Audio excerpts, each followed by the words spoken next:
Welcome to the Bigfoot, Terror in the Woods, Sightings and Encounters podcast. I'm your host, W.J. Sheehan. Hello, everyone, and welcome. I'm W.J. Sheehan, author of the series Bigfoot, Terror in the Woods, Sightings and Encounters. Thank you for joining us on this, our new podcast. We have some great things planned for this show, and as we move forward, our sights are set on producing a podcast per week or so be patient with us as we get rolling here. We've also established a new website, BigfootTerrorInTheWoods.com, on which you can interact with us via the contact link. And in the store, you can purchase any of my books by clicking on the link, which will take you to Amazon, where they are available in both paperback and ebook formats. Our podcast is done in three parts, the first being Cryptids in the News and in History, in which my co-host Kevin will bring to light cryptid sightings and information both old and new, which we will then open up for discussion. In part two, today I'll be reading an encounter entitled He Must Have Run Away. And finally, we'll wrap things up with your listener questions, comments, and perhaps sightings. If you've seen something, say something. Leave me your number, and I will personally get back to you. And now, may I introduce to you my co-host and brother, Kevin Sheehan, who is going to blow your mind with an old encounter in his reading of Cryptids in History today. Kevin, how you doing? I'm doing great, Bill. How about you? Fantastic. I'm super psyched to be here today. I know you're locked and loaded with this story. Yeah, we got a good podcast today. Yeah, no, really exciting, really exciting. And as you know, I've read the encounter that you're going to do numerous times. I have an original copy of the book, Teddy Roosevelt's Wilderness Hunter. My copy is dated 1893. The book is loaded with very cool, detailed etchings in there that are covered with like clear leaf paper to protect them. And as you and I have already spoken about this, the detail that Teddy Roosevelt had in this book is incredible. So my opinion is, as I know yours is, that this story is not just some fable, and of course we'll leave that up to our listeners as well as to what they think. That's right. So we'll jump right in here. So in our last podcast, I talked about a modern Bigfoot sighting that took place in Provo, Utah in January of 2019. And as you mentioned, this week we're going to go back in time to the 1800s. And the account that is written, right, by one of our former presidents, Teddy Roosevelt. And as you said, he recorded it in one of his many, many books, this one called The Wilderness Hunter. And the account is usually referred to as the Bauman story. And Bauman was the eyewitness and retold his account to Teddy. And Teddy included the account in this nonfiction book. And like you said, I mean, it's got stories in there and pictures from about the bison decimation out west in the 1800s, as well as, how to identify different kinds of bear in the wild, how to survive a cougar attack, and things like that. So it's pretty interesting and pretty factual. So, if you get your hands on a copy of The Wilderness Hunter, the Bauman account appears in a section called Cowboy Land. So here's the account. I'm just going to read it directly from The Wilderness Hunter. Frontiersmen are not, as a rule, apt to be superstitious. They lead lives too hard and practical and have too little imagination in things spiritual and supernatural. I've heard but few ghost stories while living on the frontier, and those few were of a perfectly commonplace and conventional type. But I once listened to a goblin story which rather impressed me. A grizzled, weather-beaten old mountain hunter named Bauman, who born and had passed all of his life on the frontier, told the story to me. He must have believed what he said, for he could hardly repress a shudder at certain points of the tale. But he was of German ancestry, and in childhood had doubtless been saturated with all kinds of ghost and goblin lore, so that many fearsome superstitions were latent in his mind. Besides, he knew well the stories told by the Indian medicine men in their winter camps of the snow walkers and the specters, the formless evil beings that haunt the forest depths, and dog and waylay the lonely wanderer who after nightfall passes through the regions where they lurk. It may be that when overcome by the horror of the fate that befell his friend, and when oppressed by the awful dread of the unknown, he grew to attribute both at the time and still more in remembrance weird and elfin traits to what was merely some abnormally wicked and cunning wild beast. But whether this was so or not, no man can say.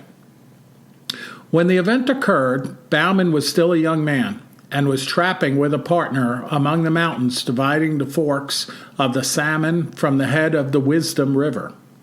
Not having had much luck, he and his partner determined to go up into a particularly wild and lonely pass, through which ran a small stream said to contain many beavers. The pass had an evil reputation because the year before, a solitary hunter who had wandered into it was slain, seemingly by a wild beast, the half-eaten remains being afterwards found by some mining prospectors who had passed his camp only the night before. The memory of the event, however, weighed very lightly with the two trappers, who were as adventurous and hardy as others of their kind. They took their two lean mountain ponies to the foot of the pass, where they left them in an open beaver meadow, the rocky timber-clad ground being from there onward impracticable for horses. They then struck out on foot through the vast, gloomy forest, and in about 4 hours reached a little open glade where they concluded to camp, as signs of game were plenty. There was still an hour or two of daylight left, and after building a brush lean-to and throwing down and opening their packs, they started upstream. The country was very dense and hard to travel through, as there was much down timber, although here and there the somber woodland was broken by small glades of mountain grass. At dusk they again reached camp. The glade in which it was pitched was not many yards wide, the tall, close-set pines and firs rising round it like a wall. On one side was a little stream, beyond which rose the steep mountain slope, covered with the unbroken growth of evergreen forest.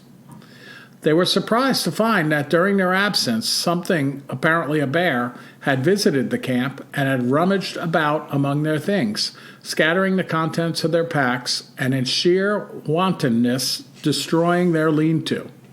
The footprints of the beast were quite plain, but at first they paid no particular heed to them, busying themselves with rebuilding the lean-to, laying out their beds and stores, and lighting the fire. While Bauman was making ready for supper, it being already dark, his companion began to examine the tracks more closely, and soon took a brand from the fire to follow them up, where the intruder had walked along a game trail after leaving the camp. When the brand flickered out, he returned and took another, repeating the inspection of the footprints very closely. Coming back to the fire, he stood by it a minute or two, peering out into the darkness, and suddenly remarked, "Bauman, that bear has been walking on 2 legs." Bauman laughed at this, but his partner insisted that he was right. And upon again examining the tracks with a torch, they certainly did seem to be made by 2 paws or feet. However, it was too dark to make sure. After discussing whether the footprints could possibly be those of a human being, and coming to the conclusion that they could not be, the 2 men rolled up their blankets and went to sleep under the lean-to. At midnight, Bauman was awakened by some noise and sat up in his blankets. As he did so, his nostrils were struck by a strong, wild beast odor, and he caught the loom of a great body in the darkness at the mouth of the lean-to. Grasping his rifle, he fired at the vague, threatening shadow, but must have missed, for immediately afterwards he heard the smashing of the underwood as the thing, whatever it was, rushed off into the impenetrable blackness of the forest and the night. After this, the two men slept but little, sitting up by the rekindled fire, but they heard nothing more. In the morning, they started out to look at the few traps that they had set the previous evening and put out new ones. By an unspoken agreement, they kept together all day and returned to camp towards the evening. On nearing it, they saw, hardly to their astonishment, that the lean-to had again been torn down. The visitor of the preceding day had returned, and in wanton malice had tossed about their camp kit and bedding, and destroyed the shanty. The ground was marked up by its tracks, and on leaving the camp, it had gone along the soft earth by the brook. The footprints were as plain as if on snow, and after a careful scrutiny of the trail, it certainly did seem as if, whatever the thing was, it had walked off on but two legs. The men, thoroughly uneasy, gathered a great heap of dead logs and kept up a roaring fire throughout the night, one or the other sitting guard most of the time. About midnight, the thing came down through the forest opposite, across the brook, and stayed there on the hillside for nearly an hour. They could hear the branches crackle as it moved about, and several times it uttered a harsh, grating, long-drawn moan. A peculiarly sinister sound. Yet it did not venture near the fire.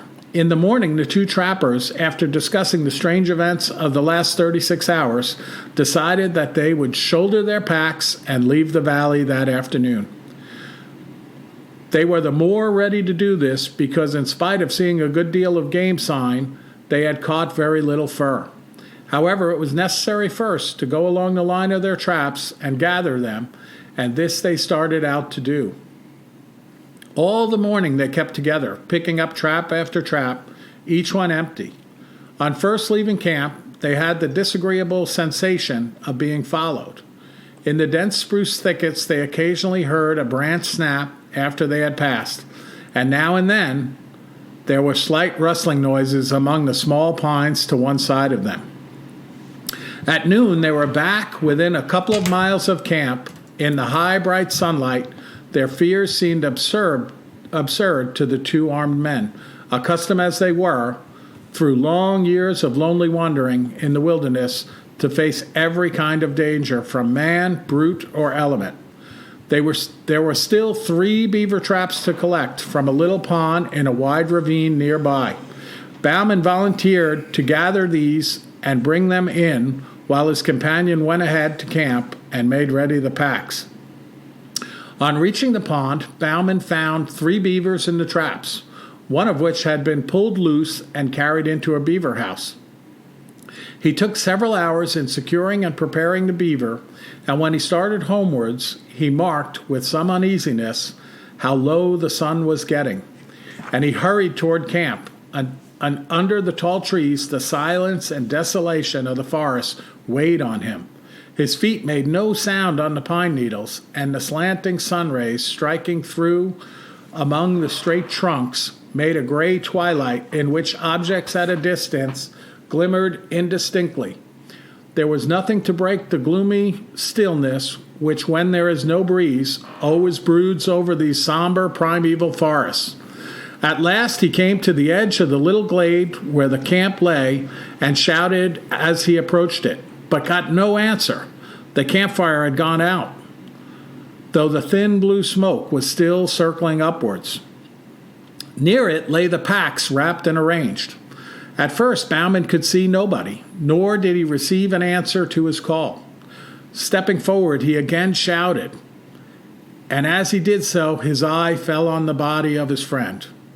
Stretched beside the trunk of a great fallen spruce, rushing toward it, the horrified trapper found that the body was still warm, but that the neck was broken, while there were 4 great fang marks in the throat. The footprints of the unknown beast creature, printed deep in the soft soil, told the whole story. The unfortunate man, having finished his packing, had sat down on a spruce log with his face to the fire and his back to the dense woods to wait for his companion. While thus waiting, his monstrous assailant, which must have been lurking in the woods, waiting for a chance to catch one of the adventurers unprepared, came silently up from behind, walking with long, noiseless steps and seemingly still on two legs.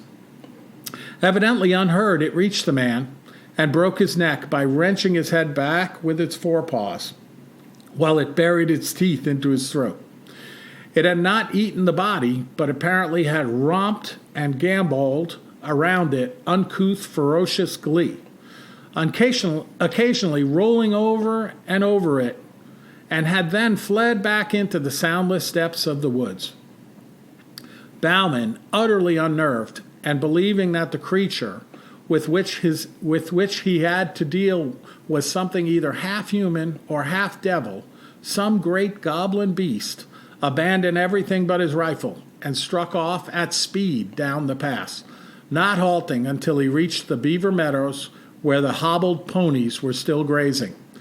Mounting, he rode onwards through the night until beyond reach of all pursuit. Wow, that is just incredible. Every time I hear that story or read that story, that just reeks of Bigfoot. They're in the camp, and he says flat out his partner was following it with a torch from the fire, went back and got another one. Then he tells Bauman this thing is on 2 feet. And the following day, he's down by the creek, and they see it in the soft mud next to the creek, where it looked like large footprints in soft snow. Yeah, it's fantastic. Of course, back in the 1800s, there was, the terminology of Bigfoot didn't exist. So, they talk about this goblin-like beast. Yeah, and I mean, this thing is obviously a monster. You have two men out there in the wilderness who are well skilled at what they're doing. You just don't go out trapping in this unsettled and uncivilized country if you don't have a pretty good bearing on your skill set and your capabilities as a man. Yeah, and it looks like, based on some of the description, that it took place out in western Montana, near or in the Bitterroot Mountains. And, I mean, even today, that area of the country is pretty darn rural. So yeah. You can imagine how it was back in the 1800s. Oh, it's unbelievable. And not to stop this discussion, because I want to continue it, I actually have an account from somebody, which perhaps we'll bring to the broadcast down the road, of a man who had read this story and decided that if the Bigfoot was there during this account, it would still be living there today, as does the bears and the elk and whatever else is around there. And he spent 3 years, 2 weeks at a time, and actually had an encounter. But that's a story for another day. All right. Well, that's a good teaser. That's fantastic. So what are we going to talk about today, Bill? Well, we're going to get into a story called "He Must Have Run Away," and this is just one of those accounts that's going to leave you shaking your head as to what is real and what is not. And let me get into it, and then we'll see what the audience thinks, and I'll see what you think. That sounds great. Henry Jackson had contacted me with an unusual story regarding the disappearance of his mother's dog in western Pennsylvania. Here is that story. I believe that in hindsight, being 2020, excuse me, let me start over again. I believe that hindsight is 2020. So what must have happened on that rainy autumn night had actually started many weeks earlier. My parents owned a house in a relatively rural area of western Pennsylvania. They had inherited the house from my father's parents, who had recently passed. Back in the day, it had been a fairly good-sized dairy farm with 3 large outbuildings and plenty of grass. It was originally on 175 acres, but that had been reduced to about 20, as bits and pieces were sold off over the years. The house itself had 9 large rooms and had been built in the style of a southern plantation home.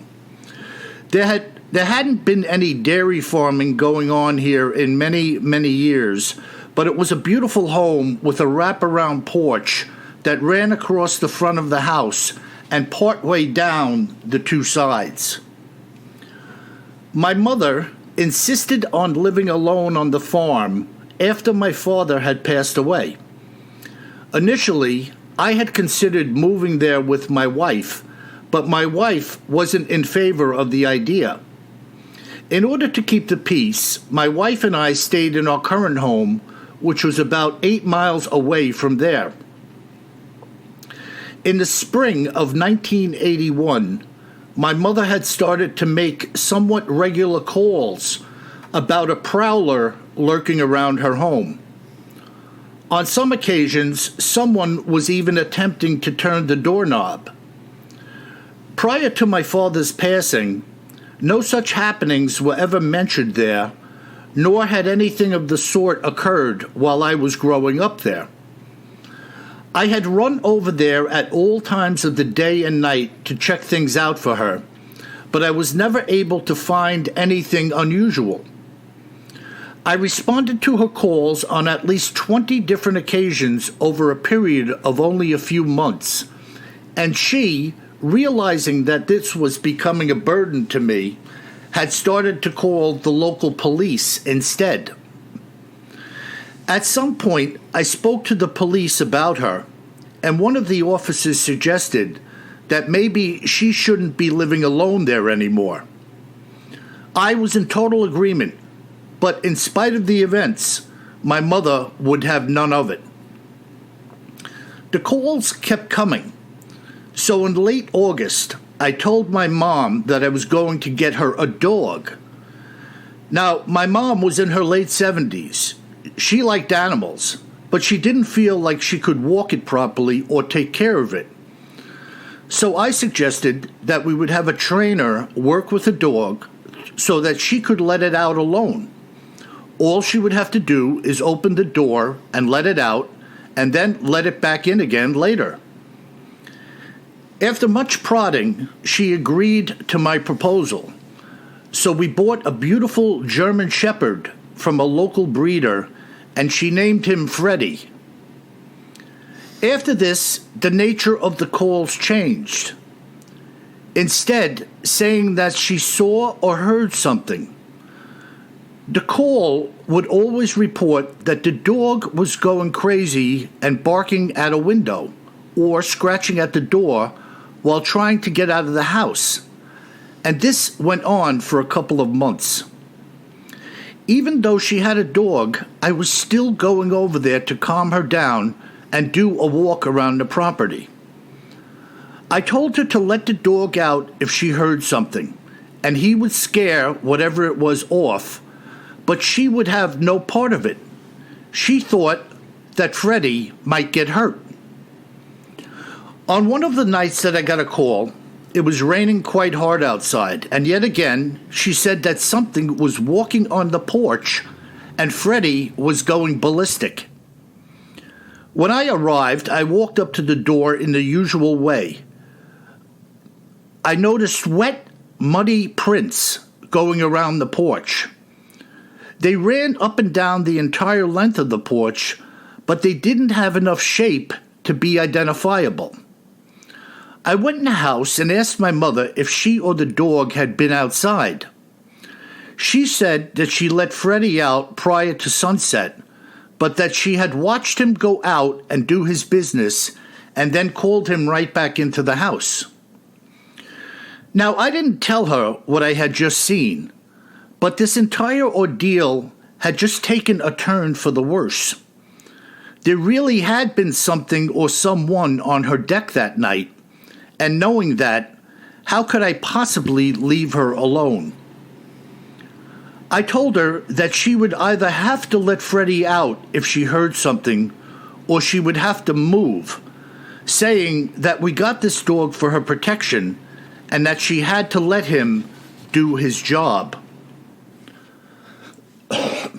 About a week had gone by, and she hadn't called once, so I stopped by to see how she was doing.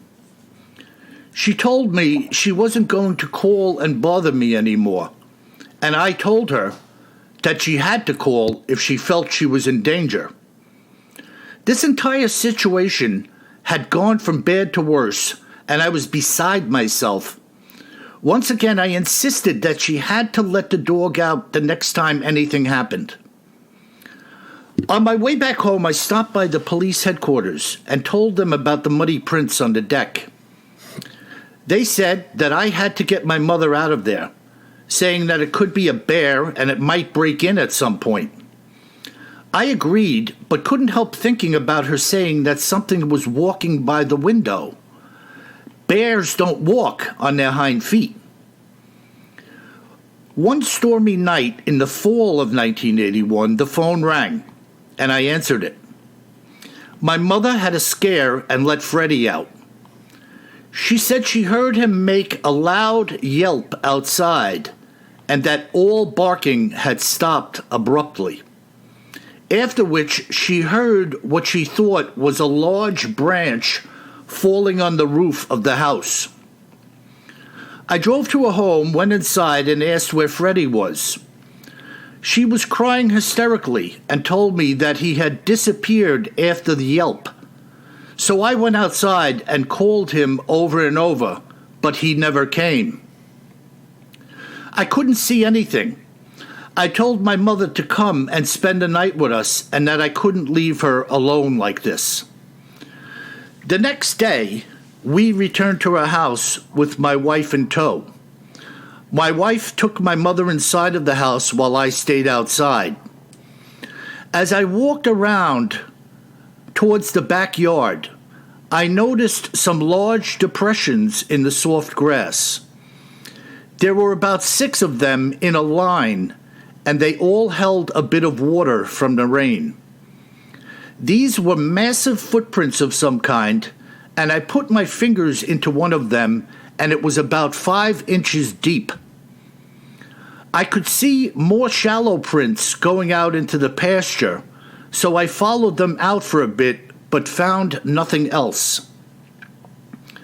As I walked back towards the house, I thought about what my mother had said about a branch falling on the roof. So I looked up, wondering if I could see whatever it was from the yard. Lying in one of the roof's valleys was Freddie's body, and I knew it immediately. I didn't tell my mom or my wife. When we brought my mother back to our house and in private, I told my wife I would explain everything later. When I had some time alone, I returned to the house with a policeman in tow. I showed him the dog and told them of what had happened during the night. We put a ladder up to the house to get him down, and he was so heavy that I had to drag him to the roof's edge and let him free fall the rest of the way down to the ground. The dog's head having been twisted all the way around. I dug a grave behind the barn and we buried him together, I and the policeman. The policeman took photos of both the dog and the depressions in the ground, and this was a turning point for my mom. She didn't know what I had found, but we convinced her to stay with us and sell the house. I have been wrestling with this mystery ever since. We all like to think that we have everything figured out. But when you stand there looking at a 125-pound dead dog that's been thrown up onto a 35-foot tall roof, you start to wonder if you know anything at all. Wow, great account, Bill. I hadn't heard that one, and I was jumping ahead in my head thinking, I wonder if that branch up on the roof was Bigfoot hurling the animal up onto the roof. And sure enough, that sounds like what happened. Yeah, I mean, I was thinking about this yesterday, Kev, knowing that we were going to be getting together for this podcast. And you know what came to my mind? Have you ever watched the World Strongman's competition? Oh, yeah, where they're lifting up logs and pulling buses and stuff like that. Yeah, now there's this one part of the competition where these husky guys, 300 or 400 pounders, built like a brick you-know-what, are standing under an overhead bar. I think it's like 16 feet above their head. And they have to heft these beer barrels and fling them up in the air, clearing the bar to score the points, however many they get over. Yep, I've seen that one. And I said to myself, you look at these guys that are like behemoths trying to outdo each other, throwing barrels over the bar. And here we have a 125-pound shepherd getting flipped up onto a 3-story house, landing in the valley. And the guy said that the dog's neck was twisted around. I mean, this is just out of the park crazy. And the gentleman that provided the account, did he say anything that anything else came out of the police? Because you would think, perhaps that the police might be able to tie a couple of accounts together. After they see something like this, that clearly, how could this poor animal, get tossed up onto the roof like that without it being something other than a bear? Yeah, well, even a bear. What can a bear do? A bear's going to drag something. Exactly. It's not going to throw it up on top of a roof. No. And the funny thing was, in all the accounts I've accumulated, I believe there was only one up in Maine where police came to the scene, and then later a detective came to the scene, and the detective said to them that there were other accounts in the area through the years of such things going on. And I think that was the only time I've ever heard somebody admittedly speak of other events such as what this couple was experiencing. Yeah, and that's what I was getting at. Perhaps they mentioned that something else, they had other accounts or other strange reports in the area. Yeah, and I think, it takes a certain individual who's willing to speak honestly and forthrightly, whatever line of work they're in, to individuals about what they know.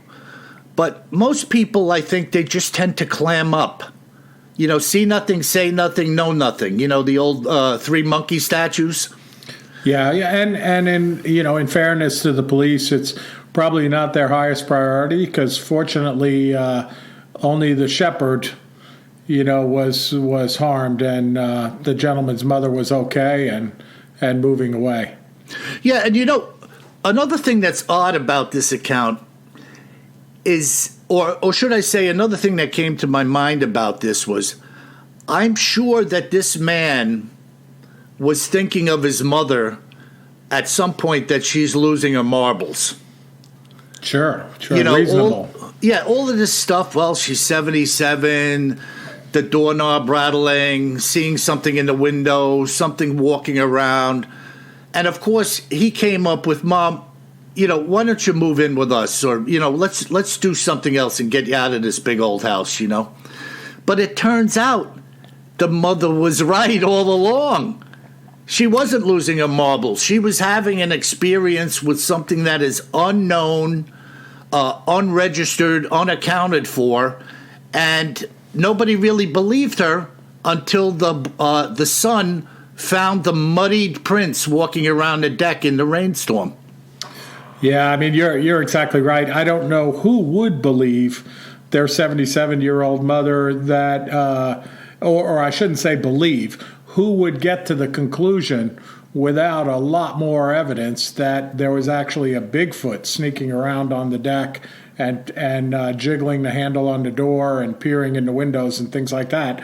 After a 77-year-old woman is calling and saying that she's hearing things outside, right? It's hard to cross that chasm without a lot more evidence, and of course we saw a lot more evidence in that account.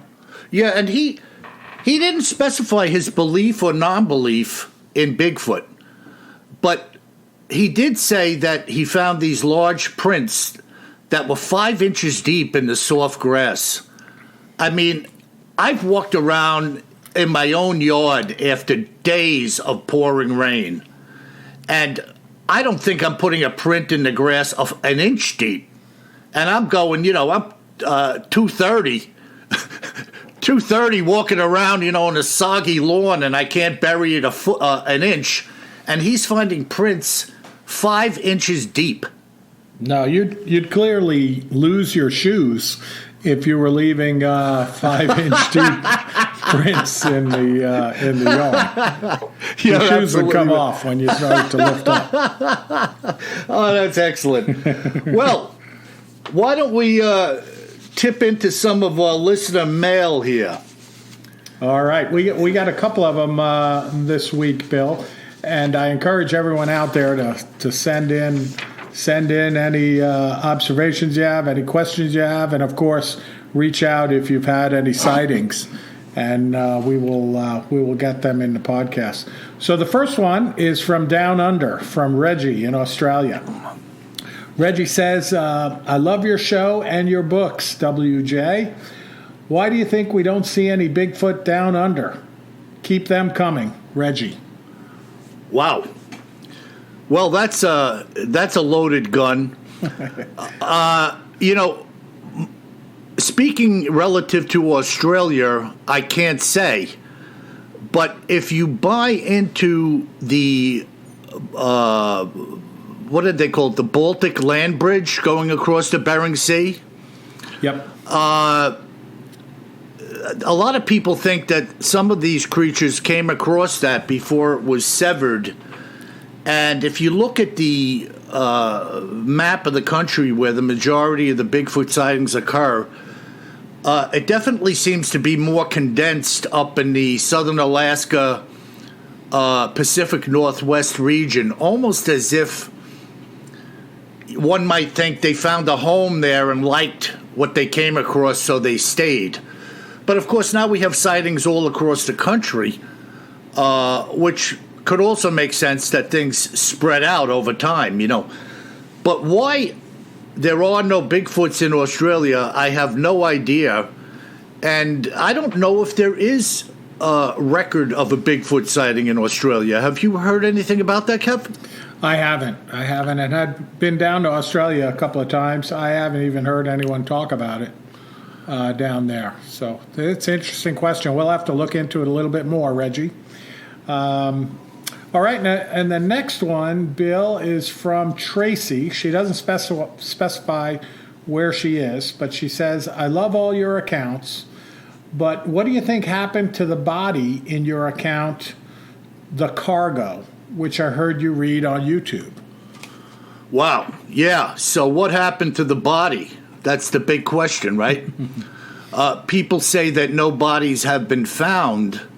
And I've had a number of people in the accounts that either shot one dead, which I won't get into now, but in this account, the gentleman came to the scene of an early morning car pileup, dense fog over an interstate, and car and truck after truck were careening and crashing into each other, creating one of these, 50, 100 car and truck pileups. He said he showed up at the scene, and one of the things he came across was a box truck that had been rear-ended by another truck, sending it on its side, breaking open the box with the cargo being strewn out next to it. And in the fog, he thought he saw what was a body of a victim of the crash, but it turns out that it was the body of a Bigfoot laying next to what he believed was a giant aluminum casket which it seemed to have been in before being thrown clear of it. And without getting into the whole story, one thing led to another. Another group of individuals showed up in a van and with hazmat suits and removed the body from the scene, never to be seen again. So you wonder what goes on, you know, who's taking the bodies and where are they being hidden? Yeah, it's that's definitely a mystery. Yeah, it's very strange. Very strange. All right, and our last question is a short one from Rose, and she says, how can such a massive creature be so elusive? Well, my brother, I'm throwing this one back at you. What do you think? Well, I mean, you talk about the regions of the country, the primary regions of the country, coming down from southern Alaska into beautiful British Columbia and into the Pacific Northwest and like the Bauman account in Montana. I mean, these places are extremely rural. And, you have all kinds of wildlife there.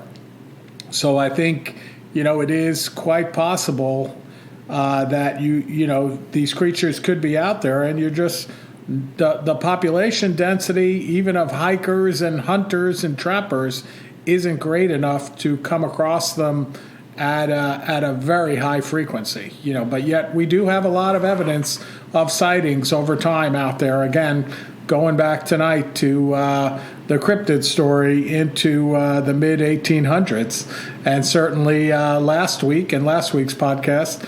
The sighting was, a few months ago in January of 2019, again in a rural place in Provo, Utah, looking up into the mountains there, which, I've spent a lot of time out in the Northwest, Pacific Northwest, and in British Columbia, and in places like Utah. It certainly is very rural out there.